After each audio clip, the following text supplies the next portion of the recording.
الحمد للہ علی احسانہ والشکر له علی توفیقہ وامتنانہ والصلاة والسلام علی من ارسلہ اللہ بالہدى ودین الحق الداعی الی التوحید ورضوانہ۔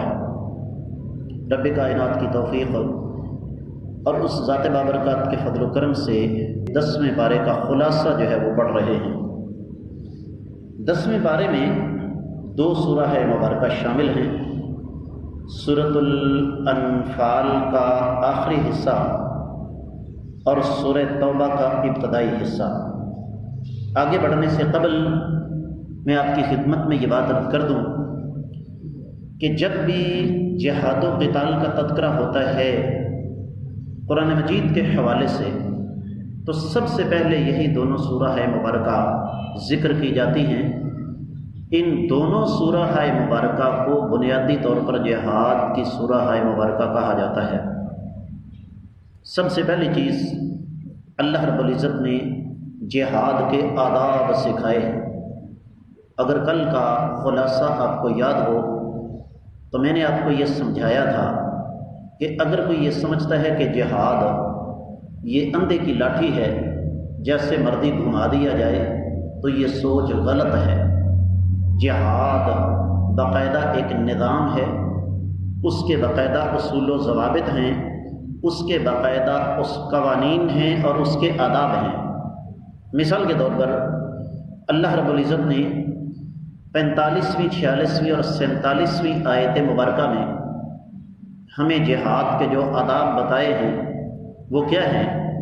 سب سے پہلے ثابت قدمی، اس کے ساتھ ساتھ اللہ تعالیٰ کا ذکر، اس کے بعد آپس میں باہمی جھگڑے سے بچنا، قربانی دینا ایک دوسرے کے لیے، پھر صبر کا مظاہرہ، پھر ریاکاری، نمود و نمائش، فخر سے بچنا، اور اس کے ساتھ ساتھ اخلاص نیت۔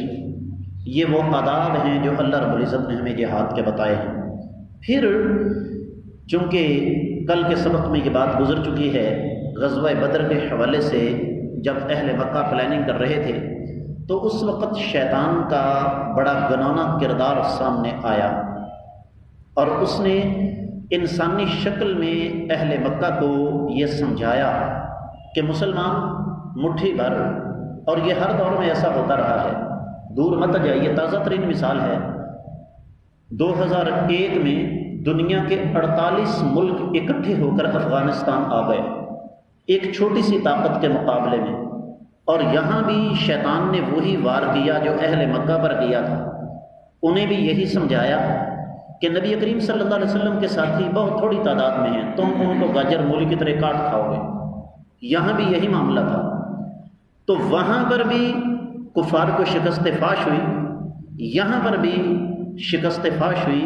اس سے پتہ یہ چلتا ہے کہ شیطان مختلف روپ اختیار کر کے ہمیں گمراہ کرنے کی کوشش کرتا ہے۔ اس کے ساتھ ساتھ رب کائنات نے ہمیں یہ سمجھایا ہے کہ دنیا کا بہترین دفاع یہ ہے کہ انسان ہر وقت اپنے ہتھیار تیار رکھے۔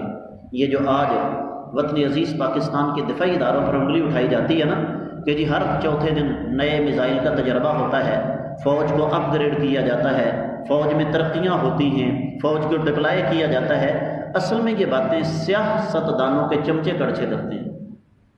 ان کو اس بات کا علم ہی نہیں کہ وطن عزیز پاکستان آج اگر محفوظ ہے تو یہ اللہ کے فضل و کرم کے بعد ہمارے دفاعی اداروں کے جوانوں کی قربانیاں اور ان کی کوششوں کا نتیجہ ہے، اور یہ اللہ کے قرآن کا حکم ہے۔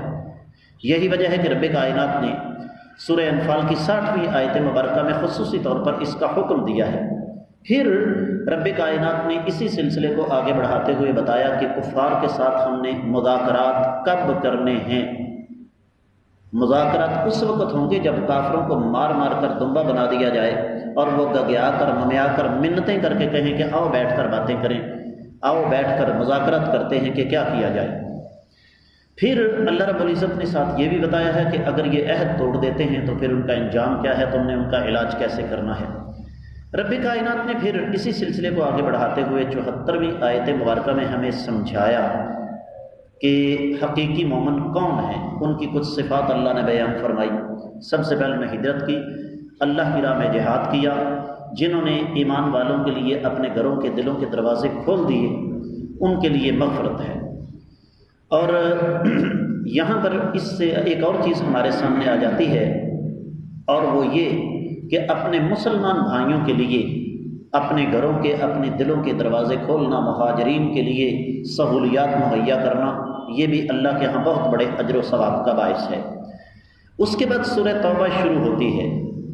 یہاں سورہ توبہ شروع کرنے سے قبل میں آپ کی خدمت میں ایک بات عرض کر دوں خاص طور پر، وہ یہ کہ مدینہ کوئی شہر نہیں تھا، مدینہ ایک چھوٹی سی بستی تھی، پنڈ تھا، لیکن مکہ اس کی ایک تاریخ ہے، جسے آباد کیا سیدنا ابراہیم علیہ السلام نے، سیدنا اسماعیل علیہ السلام نے، اور یہ دراصل جزیرۃ العرب کی سیاست اور دین کا مرکز تھا۔ دین کی وجہ تو بالکل واضح ہے کہ یہاں پر بیت اللہ تھا، لیکن سیاست وہ بھی یہاں بہت زیادہ چلتی تھی۔ تو ہوا یہ کہ جب 8ویں ہجرت کے 8ویں سال اللہ رب العزت نے مسلمانوں کو یہ فتح عطا فرمائی اور مکہ جو ہے وہ فتح ہو گیا، تو پورے کے پورے عرب کی سیاسی اور مذہبی دونوں قیادتیں مسلمانوں کے ہاتھ آ گئیں۔ تو جب یہ صورتحال بنی تو ارد گرد کی حکومتوں کے کان کھڑے ہو گئے، انہیں خطرے کی گھنٹیاں سنائی دینے لگیں کہ ایک وقت آنے والا ہے کہ جب مسلمان جو ہیں وہ ہم پر غالب آ جائیں گے۔ اور اسی کے نتیجے میں پھر جب رومیوں نے تیاری شروع کی تو نبی کریم صلی اللہ علیہ وسلم نے قیامت تک کی آنے والی امت مسلمہ کو بہترین دفاع سکھاتے ہوئے 21 دن کے ریکارڈ ٹائم میں، بعض روایات میں ہے 19 دن، یاد رہے مدینہ سے تبوک کا فاصلہ 750 کلومیٹر ہے، اور یہ آج کی بات نہیں کر رہا جہاں جہازوں کی سہولت موجود ہے، سڑکوں کی سہولت موجود ہے، تیز رفتار گاڑیوں کی سہولت موجود ہے۔ نبی کریم صلی اللہ علیہ وسلم نے 750 کلومیٹر کا فاصلہ 30,000 کے لشکر کے ساتھ 19 دن کے اندر طے کر کے وہاں پر ان کو جا دبوچا۔ نتیجہ یہ نکلا کہ ان پر اس قدر رعب اور دبدبہ طاری ہوا کہ رومیوں کی جرت نہیں ہو سکی کہ وہ مسلمانوں کے مقابلے میں آ سکیں۔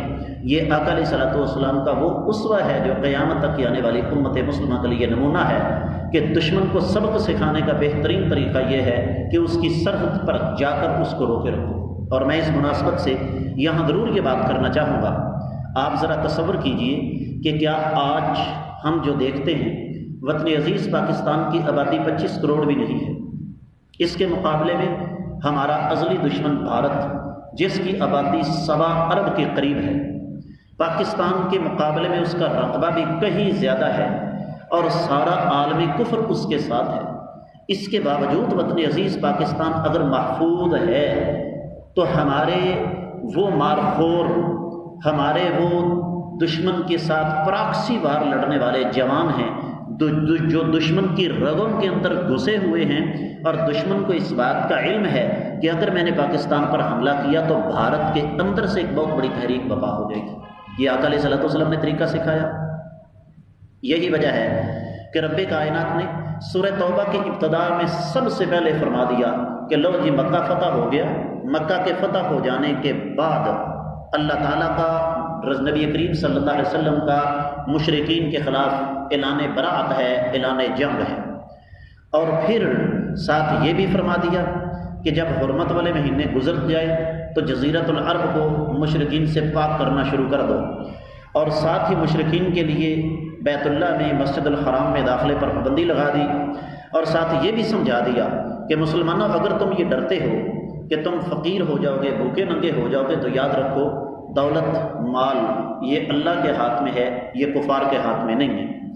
پھر یہیں پر اسی سلسلے کو آگے بڑھاتے ہوئے رب کائنات نے سمجھایا کہ اعلان جنگ کے بعد اگر کوئی مشرک تم سے پناہ طلب کرتا ہے، یہاں تک کہ جنگ کے دوران بھی اگر دشمن تم سے پناہ طلب کرتا ہے تو آپ اس کو پناہ دے دیں۔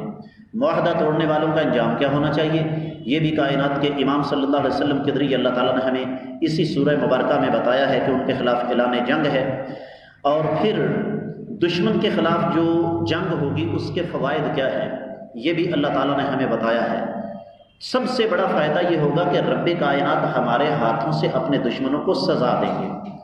اس کے بعد ایک بڑا اہم نقطہ اللہ تعالیٰ نے ہمارے سامنے رکھا ہے، اور وہ کیا ہے کہ ایمان کے بغیر، عقیدے کے بغیر نیک اعمال کی کوئی حیثیت نہیں۔ میں مثال دے چکا ہوں، گلاب دیوی ہندو نے ایک ہسپتال بنا دیا ہے، گنگا رام ہندو نے لاہور میں ہسپتال بنا دیا ہے، بہت سارے غیر مسلم ہیں جو بڑے بڑے نیک کام کرتے ہیں، پبلک ویلفیئر کے کام کرتے ہیں، عوامی فلاح و بہبود کے کام کرتے ہیں، لیکن چونکہ ان کے پاس ایمان کی دولت موجود نہیں ہے، نتیجتاً ان کے ان اعمال کا ذرہ برابر بھی کوئی فائدہ نہیں ہے۔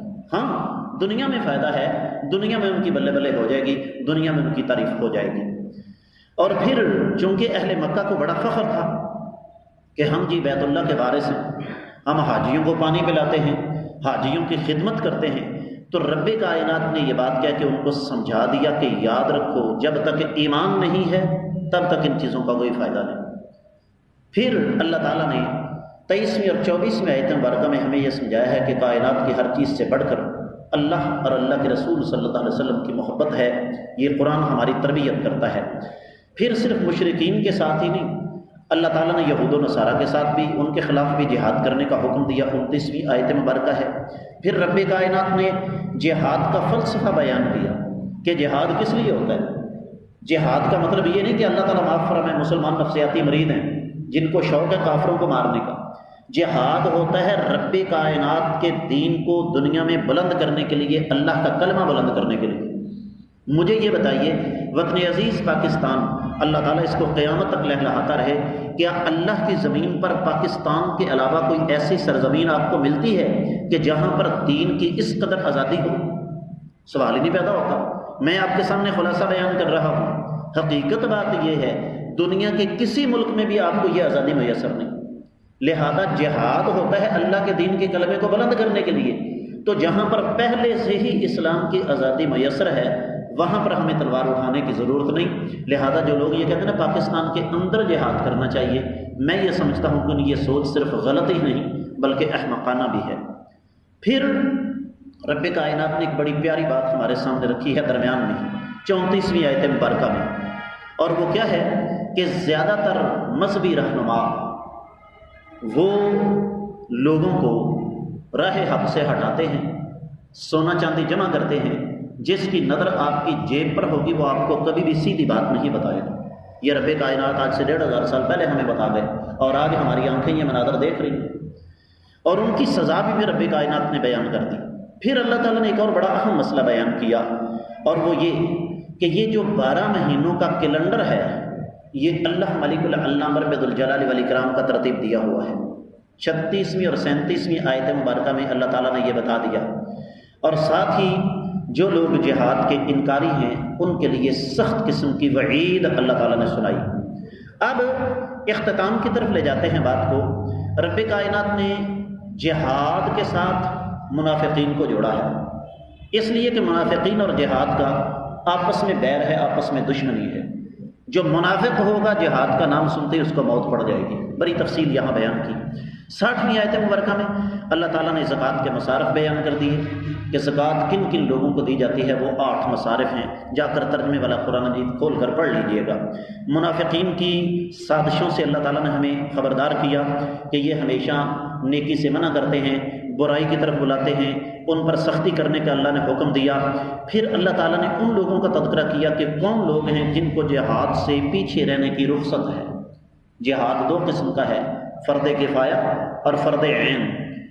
جب جہاد فرض عین ہو جائے تو سب پر فرض ہوتا ہے۔ تو یہ خلاصہ تھا۔ اختتام پر میں موٹے موٹے مضامین بیان کر دوں۔ 10ویں پارے کے مال غنیمت، جنگ بدر کا نقشہ، مجاہدین کے لیے نصیحتیں، بدر میں شیطان کا کردار، بدر میں فرشتوں کا کردار، اور اللہ تعالیٰ قوموں کو نعمتوں سے کب محروم کرتے ہیں۔ مجاہدین کو حکم دیا کہ مشرکین کو سزا دیں۔ ہر وقت ہمیں جنگ و جہاد کے لیے تیار رہنا چاہیے۔ قیدیوں کے بارے میں ہدایات ہیں۔ مال غنیمت مسلمانوں کے لیے حلال ہے، پہلی امتوں پر حلال نہیں تھا، اور مہاجرین اور انصار حقیقی مومن ہیں۔ مشرکین کو مکہ سے نکالنے کا حکم دیا۔ مسلمانوں کے حقیقی بھائی کون سے ہیں؟ جہاد کے اصول و ضوابط اللہ نے بیان فرمائے۔ مساجد کی تعمیر کا حکم دیا۔ منافقین کا گناؤنا کردار اللہ تعالیٰ نے ہمارے سامنے رکھا۔ اس کے ساتھ ہی 10ویں پارے کا خلاصہ جو ہے وہ مکمل ہوتا ہے۔ اللہ نے چاہا تو کل انشاءاللہ ہم اگلا پارہ پڑھیں گے۔